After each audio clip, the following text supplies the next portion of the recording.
We live in an era that is constantly whispering a very seductive promise into your ear: don't settle. Everywhere you look, on social media, in movies, in the advice of well-meaning friends, the message is consistent.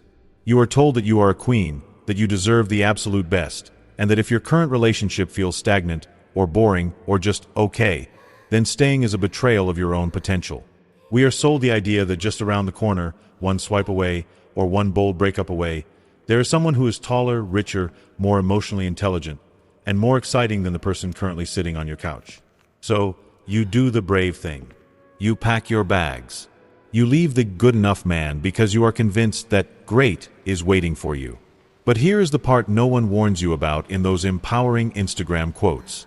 You walk through that door, expecting a line of suitors and a life of passion, and instead, you find silence.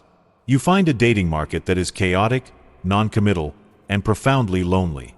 You find that the upgrade you were promised is actually a mirage. When was the last time you looked at your partner, a decent, hard-working, perhaps slightly quiet man, and felt a wave of irritation just because he wasn't more romantic, more ambitious, more like the fantasy? In that moment, you aren't seeing him. You are seeing the ghost of the man you think you deserve. This isn't just your story. It is a quiet epidemic happening in living rooms all over the world. It is the tragedy of trading 80% for zero, simply because you were convinced that 100% was guaranteed. We call this dynamic the upgrade illusion. It is a psychological loop where the known flaws of your current partner become magnified, while the unknown qualities of a hypothetical stranger become idealized. It isn't necessarily that you are selfish or cold-hearted.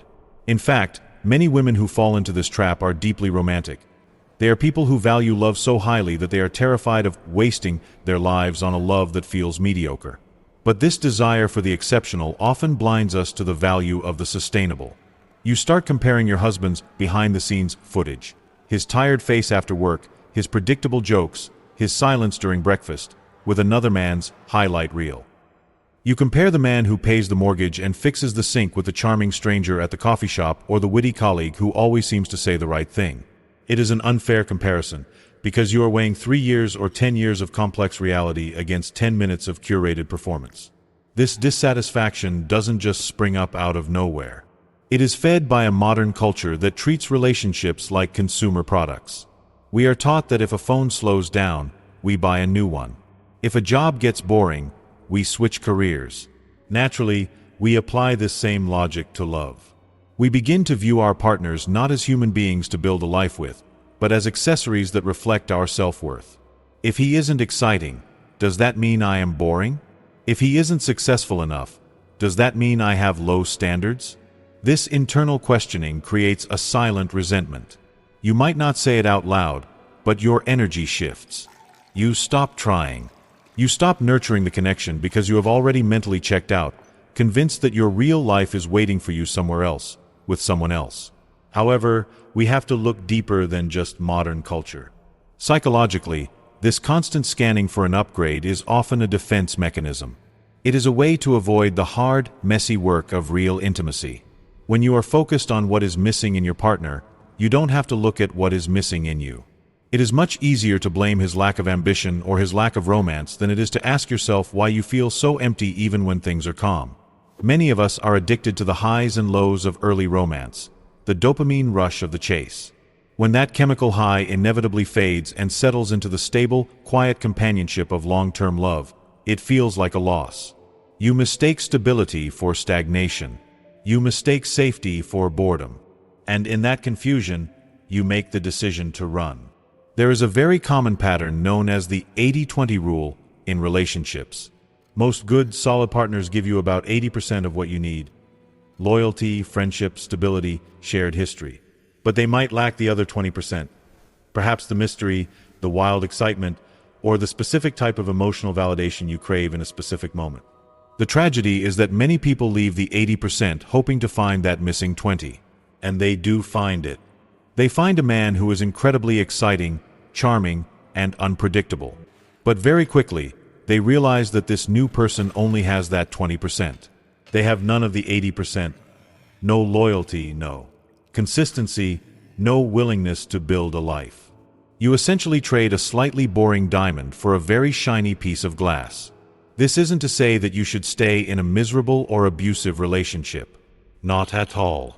There are valid reasons to leave. But the upgrade illusion is different. It is a restlessness born from the belief that happiness is something you find in another person, rather than something you cultivate within yourself and your relationship.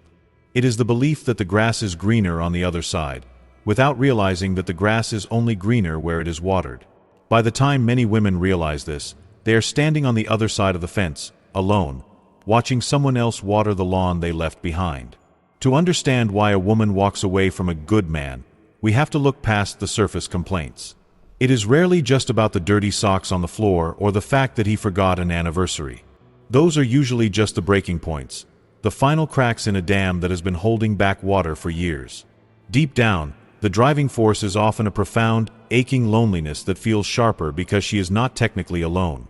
There is a specific type of isolation that comes from sitting on a sofa next to someone who has known you for a decade, yet feeling like they are looking right through you. It is the loneliness of being managed rather than being met. For many women in this position, the relationship feels like it has slowly drained of all its color. You look at your life and it is functional. The bills are paid, the children are fed, the house is standing. But emotionally, you feel like you are starving. You crave a partner who doesn't just exist in the same room as you, but who is curious about you. You want to be asked deep questions again. You want to feel that electric spark of being chosen, not just retained out of habit. When that spark disappears, and day after day bleeds into a routine of what's for dinner, and did you pay the electric bill, a panic sets in. A voice in the back of your head starts whispering, is this it? Is this the rest of my life? Am I just going to fade into the wallpaper? This panic is often fueled by the burden of what sociologists call emotional labor. In many relationships, the woman feels like the only one tasked with keeping the romance alive, the only one monitoring the emotional temperature of the house. She is the one planning the dates, she is the one initiating the deep conversations, she is the one worrying about the drift. When she stops paddling, the boat stops moving. This creates a deep resentment. She begins to fantasize about a man who is proactive, a man who plans a weekend getaway without being asked, a man who notices her new haircut, a man who sees her exhaustion and steps in before she has to scream. She isn't necessarily looking for a supermodel. She is looking for a partner who shares the mental load of love. So when she meets someone new, maybe a coworker, maybe an old flame on Facebook, and he asks her, "How are you really?" It feels like oxygen to a drowning person. Suddenly, she feels seen. She feels interesting again. This new man doesn't know about the mortgage or the kids' dentist appointments. He only knows her as a woman. He mirrors her emotions. He matches her intensity. And in that reflection, she sees a version of herself she thought was dead. The vibrant, sexy, interesting woman.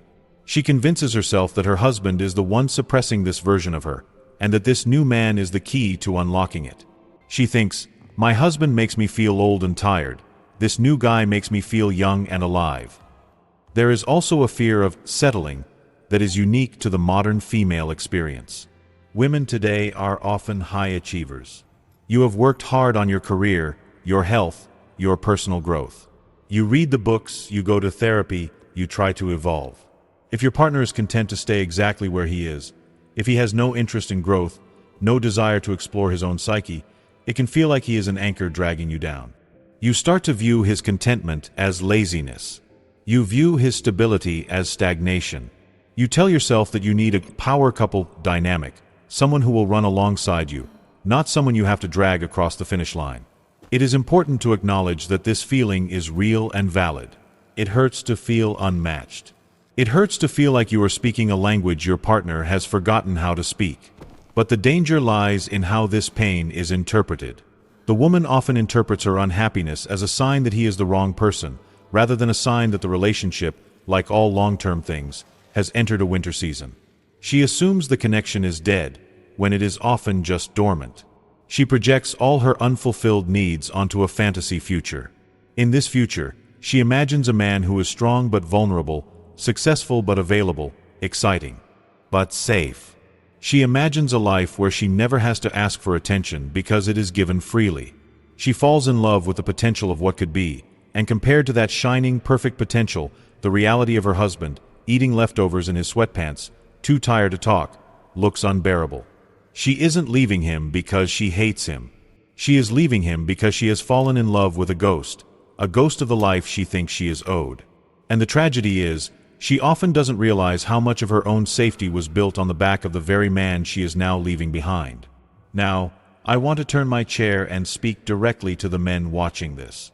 If you are a husband or a partner hearing this description, you might be feeling confused, or perhaps even angry. You might be thinking, I go to work every day, I don't cheat, I don't gamble, I put food on the table. Why is that not enough? Why am I being punished for being a stable guy? It is a fair question. To you, your stability is a gift you give to her. It is your way of saying, I love you. But here is where the translation breaks down. In the language of many women, stability without emotional connection reads as indifference. Let's look at the most common source of friction, what men often call nagging.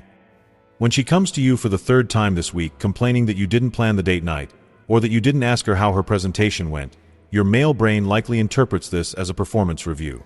You hear, you are failing. You are not doing a good job. You are a disappointment. Because men are conditioned to solve problems, you naturally get defensive. You might snap back, or you might shut down and withdraw to protect yourself from the criticism. You think, if I can't win, I won't play. But here is the translation. When she is bringing these things up, even clumsily, even with a sharp tone, she is not usually trying to grade your performance. She is trying to establish contact. In her language, she is saying, I feel like you are drifting away from me. I feel alone in this house. Please show me that you are still here, that you still see me. Her complaint is actually a clumsy bid for connection. She is knocking on your door. The tragedy is that you hear an attack, so you lock the door. And when you lock the door, she panics and knocks harder, which you perceive as even more nagging. It is a vicious cycle. This leads to the most dangerous misunderstanding of all, the silence. There is a moment in many failing relationships where the woman stops complaining. She stops asking you to plan dates. She stops getting upset when you forget things. To many men, this feels like a victory. You think, finally, she's off my back. Things are peaceful again. We are doing great. I need you to understand this very clearly. Silence is not peace. In this context, silence is an exit strategy. When she stops fighting for the connection, it usually means she has accepted that the connection is dead. She isn't yelling anymore because she has started to grieve the relationship while she is still sleeping in the bed next to you. In her internal world, she has disconnected the wires. She is no longer looking to you for her emotional needs. She is beginning to look elsewhere, either inward, to her friends, or, dangerously, to the fantasy of that better man we talked about earlier. Another massive mistranslation happens around the concept of excitement. When a woman says she is bored or feels like roommates, many men panic and think they need to become James Bond. You might think you need to make more money, buy a bigger house, or take her on expensive vacations to fix it. You try to solve an emotional problem with logistical solutions. But usually, she isn't asking for a helicopter ride. She is asking for access to your inner world. When she asks, "What are you thinking?" she isn't trying to police your thoughts. She is trying to bridge the gap between two separate islands. If you reply with nothing or work, you are essentially hanging up the phone on her. To you, nothing is the honest truth. You were just zoning out. To her, nothing means, I am not willing to share myself with you. She craves the intimacy of knowing your fears, your dreams, your stresses. If you hide those from her to protect her or because you don't want to look weak, she doesn't feel protected. She feels shut out. And that feeling of being shut out is what drives her toward the upgrade illusion, towards a man who seems open, transparent, and eager to talk. Finally, consider the concept of the future. For many men, the future is a destination we are working towards: retirement, paying off the house, putting kids through school. It is a series of tasks. For many women, the future is an emotional landscape. When she seems anxious about where things are going, she isn't necessarily doubting your ability to provide. She is doubting whether you are steering the ship together. If she feels like she is the only one holding the map, the only one worrying about the emotional health of the family, the only one planning the social calendar, she feels unsafe. She doesn't want a captain who just keeps the engine running. She wants a co-captain who looks at the horizon with her. So, when she seems irrational, or emotional, or critical, try to flip the switch in your translator. Instead of hearing, "I am not enough," try to hear, "I miss you." Instead of hearing, "She is crazy," try to hear, "She is panicked because she values this love and feels it slipping away." The woman who is nagging you hasn't left yet. She is still fighting. It is the woman who has gone quiet, who treats you like a polite stranger, who you really need to worry about. Here is the part where we have to strip away the polite excuses and look at the uncomfortable machinery beneath this dynamic. We need to face a few harsh truths, because if you don't face them now, while you are still together, you will likely face them alone later, when it is too late to fix anything. The first harsh truth is directed at the women who are currently eyeing the exit. The better man you are imagining often does not exist. The dating market you are about to enter is not filled with emotionally intelligent, wealthy, handsome men who are just waiting to whisk you away and listen to your every thought. The reality of modern dating for people in their 30s and 40s is often a brutal landscape of avoidant attachment styles, Peter Pans who never grew up, and people carrying baggage that is far heavier than the dirty socks your husband leaves on the floor. When you leave a boring but stable man, you are often trading a predictable set of problems for a chaotic set of problems. You are trading the annoyance of routine for the anxiety of uncertainty. The man who seems so exciting and mysterious at the bar, he is often mysterious because he is hiding something, or because he is incapable of intimacy. The man who is incredibly charming and sweeps you off your feet, he has often practiced that script on 50 other women. You have to ask yourself, are you leaving because your relationship is toxic, or are you leaving because you are addicted to the thrill of the start? If you are leaving good love to find perfect love, you are going to end up with no love. You are chasing a ghost. The second harsh truth is for the men. Your good intentions do not count if the result is neglect. It is not enough to be a nice guy who doesn't hit her and doesn't cheat. That is the baseline for being a decent human being, not the ceiling for being a good husband. Many men operate on a philosophy of, if it ain't broke, don't fix it. You think that because she hasn't served you divorce papers, the marriage is fine. You are wrong. Relationships are like muscle. If you are not actively exercising them, they are atrophy. You have likely become emotionally lazy. You stopped courting her because you won her. You stopped asking questions because you think you know all the answers. This is not contentment. It is complacency. And complacency is the silent killer of attraction. You cannot let your relationship run on autopilot for 10 years and then act shocked when the plane crashes. If you treat your wife like a piece of furniture, something that is just there, reliable and functional, do not be surprised when she decides she wants to be treated like a woman again, even if it means finding someone else to hold the mirror. You are losing her not because of what you did, but because of what you didn't do. The third harsh truth is for both of you.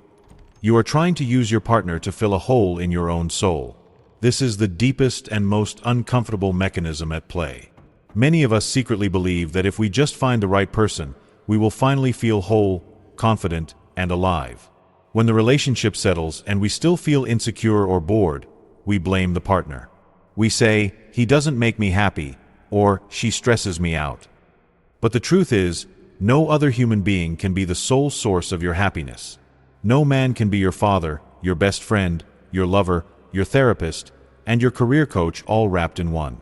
That is a crushing amount of pressure to put on one regular person. If you are bored with your life, that is often a sign that you have become boring to yourself. You have stopped growing, you have stopped pursuing your own passions, and you are waiting for your partner to provide the entertainment. You are projecting your own internal void onto the relationship and calling it incompatibility. We have to accept that long-term love is not designed to provide a constant dopamine hit. It is designed to provide a secure base. The upgrade illusion is often just a refusal to accept the human condition, that life is sometimes mundane, that people are flawed, and that real love is not about finding a perfect person, but about seeing an imperfect person perfectly. If you keep throwing away people the moment the new car smell fades, You will spend your entire life test driving, but you will never actually go anywhere. So, if we accept these harsh truths, what do we actually do? How do we stop the drift? How do we turn a roommate dynamic back into a romance without needing a time machine? We need practical, realistic shifts. Small things you can do this Tuesday, not grand gestures that require a vacation you can't afford. The first shift is to implement the 10-minute reconnection. It sounds simple, almost too simple, but it is powerful. Every single day, commit to 10 minutes of conversation where logistics are banned. You cannot talk about the kids, the house, work schedules, or money. You must talk about you. Ask a question like, what was the most interesting thing you read today? Or, what's a memory from high school that popped into your head recently? Or even, how are you feeling about your friendship with name? For the men, this is your chance to show curiosity without needing to fix anything. Your only job is to listen and ask one follow-up question. For the women, this is your chance to share your inner world without attaching it to a complaint. It forces you both to step out of the roles of household managers and back into the roles of human beings who find each other interesting. It reminds you that there is still a person behind the routine. The second shift is for the women. Challenge the mind reader expectation. A huge amount of resentment comes from the belief that if he loved me, he would just know what I need. This is a recipe for disaster. Men are not mind readers.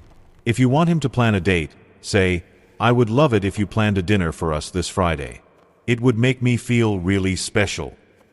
If you want a hug, say, I'm having a hard day.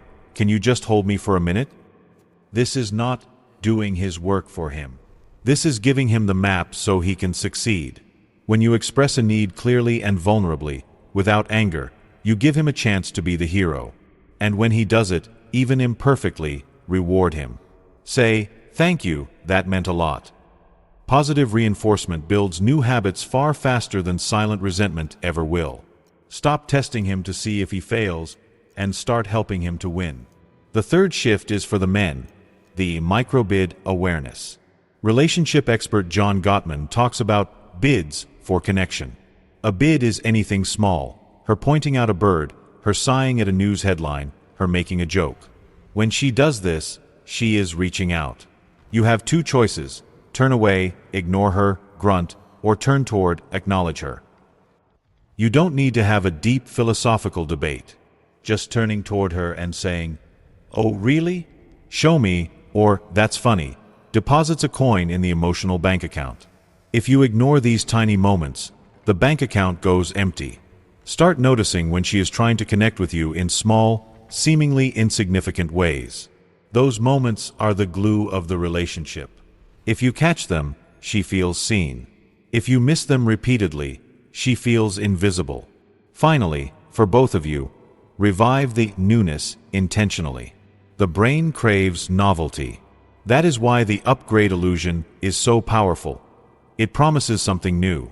But you can create novelty with your current partner. Do something you have never done together. Take a cooking class where you both suck at it. Go for a walk in a part of the city you've never visited. Play a board game you've never played. The goal is to experience the feeling of, we are learning this together.